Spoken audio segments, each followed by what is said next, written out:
Do you guys think that we are ready for the next big storm? Do you actually think Toronto's prepared for the next big storm? Do you think Toronto's ready for the big storm?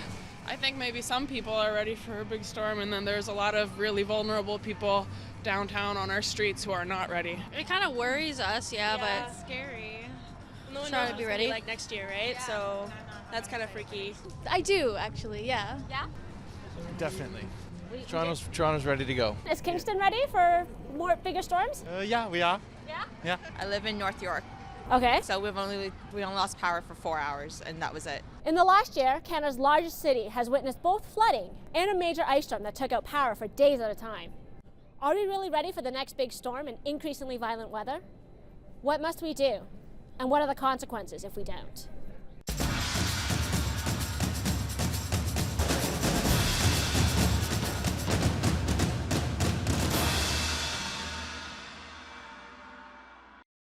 Thank you very much for joining us on our discussion about stormwater infrastructure.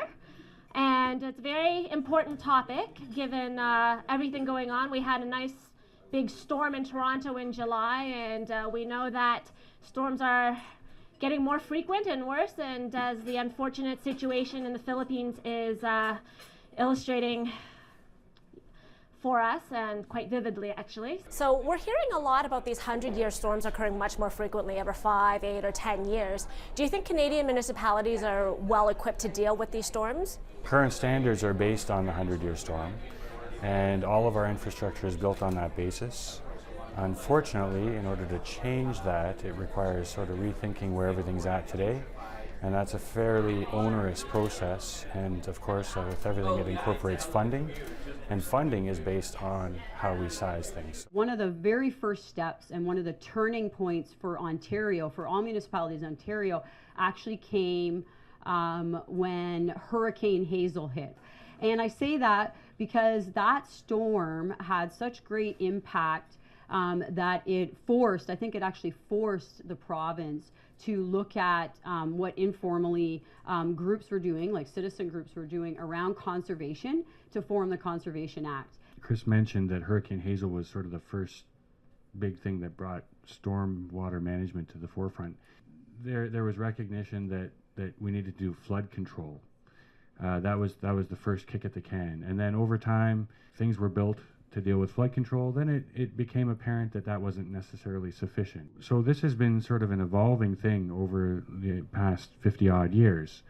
So I think historically, in terms of the separation between federal, provincial, local responsibilities, this wasn't really on the radar. And so it's something that has come onto the radar over time. Do you think we're ready for the next big storm?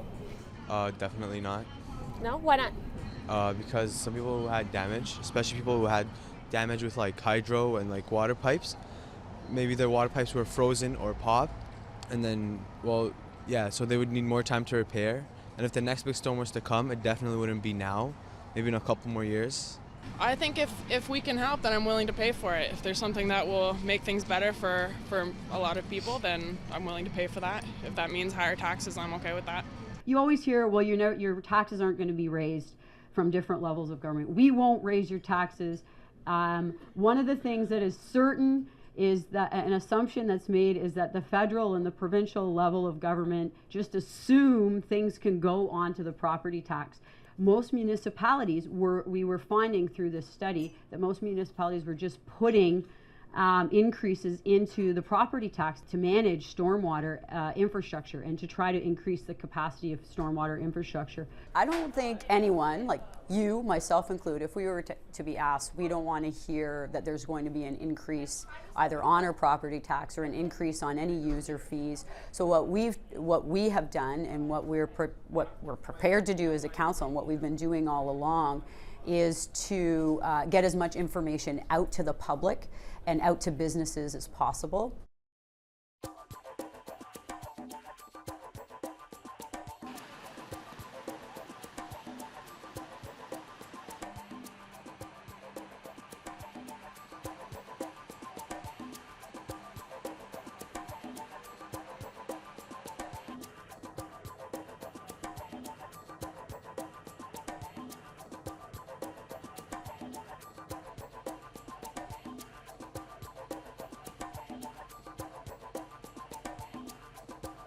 just in terms of investments, like the federal government has put in place a Build Canada Fund. Build Canada Fund is a general infrastructure fund, but it wasn't actually a permanent type of funding that municipalities could apply for. Can you talk about some of the innovative techniques that you and your firm would like to see municipalities adapt going forward? Some of the examples would be green roofs or bioswales, bioretention gardens, and similar things that are really intended to deal with the water in a decentralized fashion, as opposed to relying on traditional storm sewers and stormwater management ponds, which are sized on what we thought were 100-year storms. We're experiencing flooding issues in West Mississauga, in a community in West Mississauga where the stormwater ponds were put in. That was part of the overall development. That was it was a part of the whole application. And within, I guess maybe after 20 years, this community started experiencing flooding, and not due to extreme weather. So one of the ways that's being contemplated is low impact development. And the idea behind that is that you're decentralizing all of that infrastructure. You're putting individual pieces of infrastructure on people's properties, all throughout the roadways, on businesses, on parking lots, on rooftops. So it could be anything from a green roof to a rain garden to a permeable pavement driveway. All of these types of things, even as simple as taking people's rooftops and draining them to their backyards instead of draining it to the driveway, which then goes to the street. All those things together will take away our reliance on these centralized hard pipe and concrete systems. Abe, can you talk a little bit about how the stormwater abatement strategy has an impact on broader community energy and infrastructure issues? The stormwater issue is really symptomatic of how we plan and deal with everything right now. The way municipalities go forward now is that they have to plan for the future in order to budget effectively. And again, the budget is a function of priorities. What matters to the municipality, what matters to its populace. So in a similar fashion to stormwater, energy issues, transportation issues, these are all things that over time really should be changing in order to reflect not only changing conditions, but our changing expectations for a level of service.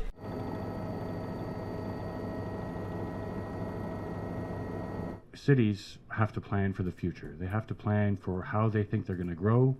They have to plan so that they can set aside the money based on priorities and build things out. So, for example, if a municipality does its official plan, they project that their city is going to grow over the next period of time by so many thousands of people.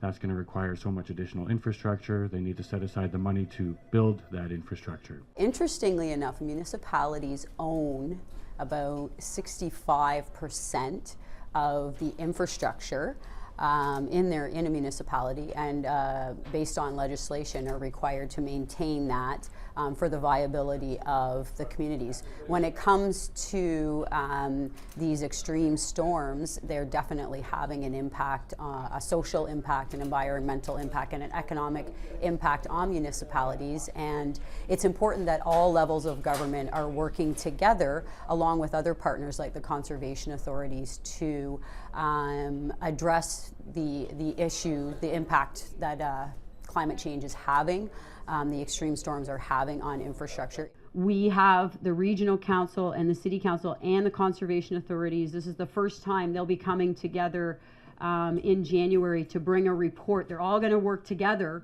on one report that's going to say, okay, here are all of the impacts, here are the priority areas, and this is how the cities, the municipalities, Brampton, Caledon, and Mississauga have to work together, and here's how they can do it in this suggested implementation. It's important that we all work together. NIMBYism hasn't gotten us very far. Make sure that your politicians know that you support better infrastructure. Follow us on Twitter. Let us know what topics are important to you and why we should care.